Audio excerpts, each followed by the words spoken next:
In the quiet streets of Sacramento, California, an elderly woman once appeared to be a kind and caring landlord who helped society's most vulnerable people. Her name was Dorothea Puente. At first glance, Puente seemed like someone who dedicated her life to helping others. She ran a small boarding house where elderly people, people with disabilities, and individuals struggling with poverty could rent rooms at low cost. Many of her tenants depended on government assistance to survive, and Puente often offered to help them manage their finances. To neighbors, she looked generous and compassionate. But behind that image, investigators would eventually uncover something far darker. Dorothea Puente had a long history of deception. Years before the events that shocked Sacramento, she had already been involved in fraud. She was known to forge checks and manipulate financial records to take money that wasn't hers. But the situation grew much more serious in the 1980s. At her boarding house, Puente began controlling the Social Security payments and disability checks of several tenants.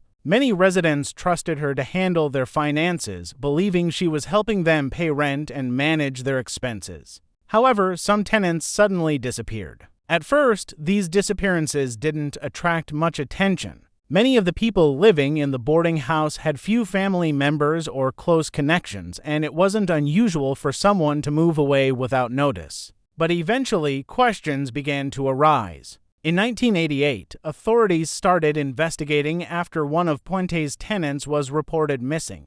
When investigators visited the property, Puente calmly explained that the tenant had simply moved out. But police decided to search the yard of the boarding house. What they found shocked the entire community. Investigators discovered several bodies buried on the property. As the search continued, more remains were uncovered. The quiet boarding house that once seemed like a safe refuge was now the center of a major criminal investigation. Dorothea Puente was immediately considered the primary suspect. However, before she could be arrested, Puente managed to leave the area. For several days, authorities searched for her across California. During this time, she even stayed with an acquaintance, claiming she needed a place to rest while dealing with legal trouble. The person she stayed with had no idea she was being sought by police. Soon after, investigators located and arrested Dorothea Puente. She was taken into custody and charged with multiple counts related to the deaths of tenants who had lived at her boarding house.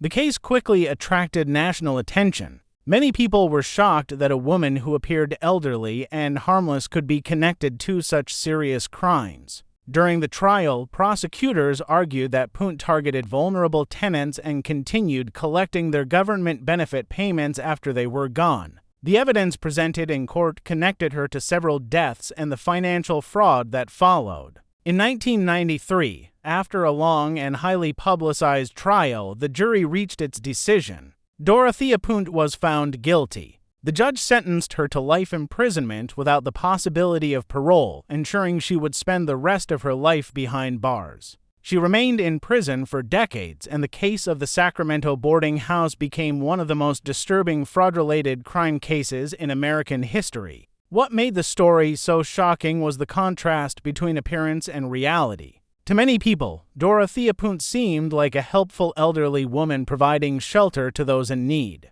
But behind that image was a long pattern of deception that ultimately led to one of the most infamous criminal cases in California. Today, the story of Dorothea Puente is still discussed in true crime documentaries and investigations as a reminder of how fraud, manipulation, and trust can sometimes hide darker intentions.